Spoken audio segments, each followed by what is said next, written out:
थे। उस गांव का नाम था सुंदरपुर और वहीं रहते थे दो बहुत ही अच्छे दोस्त। एक का नाम था राइस्टार और दूसरे का ज्ञान भाई। वो दोनों बचपन के दोस्त थे, साथ रहते, साथ घूमते, साथ खेलते। पूरे गांव में उनकी दोस्ती मशहूर थी। लेकिन एक दिन कुछ ऐसा हुआ जो उनकी जिंदगी हमेशा के लिए बदल गया। सुबह सुबह राइस्टार ज्ञान भाई को बुलाने उसके घर गया, पर जाकर देखता है कि ज्ञान भाई और उसके पापा अपना घर खाली करके गांव छोड़कर जा रहे हैं। राइस्टार ने पूछा, कहाँ जा रहे हो तुम लोग? ज्ञान भाई बोला, मेरे पापा ने शहर में एक नया घर लिया है, बहुत बड़ा है, आज से हम सब वहीं रहेंगे। राइस्टार बोला, तो इसका मतलब अब हम कभी नहीं मिलेंगे? ज्ञान भाई बोला, नहीं यार, मैं बीच बीच में मिलने आता रहूंगा। फिर ज्ञान भाई अपने घर वालों के साथ चला जाता है। राइस्टार दूर एक बर्च के पेड़ के पास खड़ा होकर उसको जाते हुए देखता रहता है। उसके बाद हर दिन राइस्टार उसी पेड़ के पास बैठकर ज्ञान भाई का इंतजार करता है। दिन ढल जाता है, शाम हो जाती है, रात भी, पर ज्ञान भाई कभी वापस नहीं आता। आखिर में राइस्टार को लगता है कि अब वो कभी नहीं आएगा और धीरे धीरे वो उसे भूल जाता है। फिर 15 साल बाद का सीन दिखाया जाता है। राइस्टार अब बड़ा हो चुका था, एक आर्मी कैप्टन बन गया था। उसके पास अपनी एक पूरी सेना थी। दूसरी तरफ एक सुंदर से गांव में एक बड़ा सा महल था जिसमें अब रहता था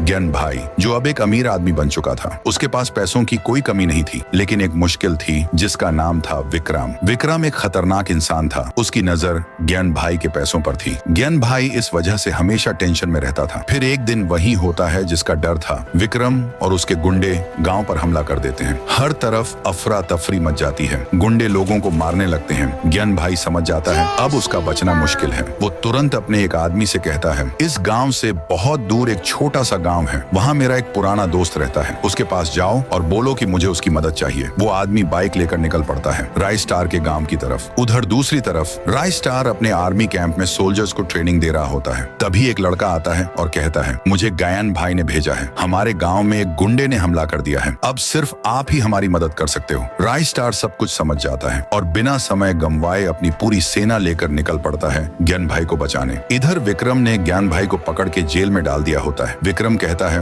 अब तुझे कौन बचाएगा? तू गया। ज्ञान भाई बोलता है, तुझे नहीं पता, मेरा एक दोस्त है जो मेरे लिए जान भी दे सकता है और वही तुझे मारकर मुझे छुड़ाएगा। तभी अचानक सब तरफ एक गहरी धुंध छा जाती है और उस धुंध के बीच से एंट्री होती है राइस्टार की अपनी सेना के साथ। वो गुंडों पर टूट पड़ता है। तेज लड़ाई होती है, गोलियां चलती हैं, हर तरफ मारधाड़। कुछ देर बाद जब धुंध हटती है, विक्रम जेल के अंदर देखता है ज्ञान भाई वहां से गायब है। वो तुरंत पीछे मुड़ता है तो देखता है राइस्टार खड़ा है अपनी सेना के साथ।